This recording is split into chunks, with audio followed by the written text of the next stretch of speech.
微退休，顛覆傳統嘅全新工作態度。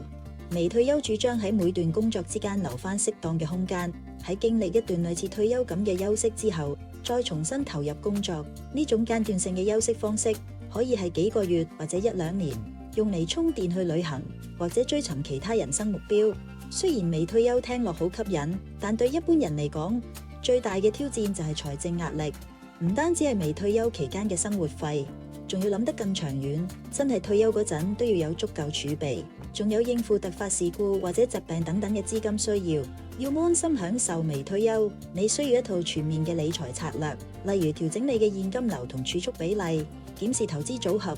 仲要做好風險管理。唔好以為微退休淨係有錢人先做得到，其實只要定一個你真心想實現嘅目標，要達成冇你想象中咁難。隨時揾我傾下，一齊設計你嘅微退休方案。